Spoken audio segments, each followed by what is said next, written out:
আমাদের এমন একটি সম্পর্ক যার সাথে আমাদের রক্তের সম্পর্ক থাকে, না থাকে পারিবারিক সম্পর্ক। কিন্তু তাও তার জন্য আমাদের অন্তরটা কেঁপে ওঠে। তাই তার জন্য আমি কিছু একটা লাইন লিখেছি। যদি ভালো লাগে আমাকে অবশ্যই জানাবেন। তোমার জন্য জন্ম আমার, মরণ তোমার জন্য। তোমার মতো বন্ধু পেয়ে আমার জীবন ধন্য। কিভাবে ধন্যবাদ দেব যে তোমায়। সবসময় হাসি খুশি থাকা শিখিয়েছো আমায়। আমার আরো অনেক বেশি বন্ধু-বান্ধব আছে। সবার থেকে প্রিয় তুমি থাকবে আমার কাছে। সবাই যখন টাটা বলে তুমি বলো হাই। তোমার মেসেজ পাওয়া মাত্র পাগলের মতো ছুটে ধায়।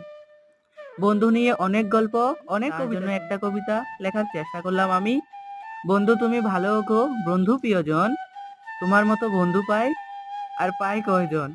নতুন স্কুলে গিয়ে তুমি নতুন বন্ধু পাবে। কাছের বন্ধুদের দেখার জন্য তোমার পরাণ ছিঁড়ে খাবে। অনেক চিন্তা হয় যখন বন্ধু থাকে একা। এই কথা জানলাম আমি পেয়ে তোমার দেখা। তোমার মতো বন্ধু যদি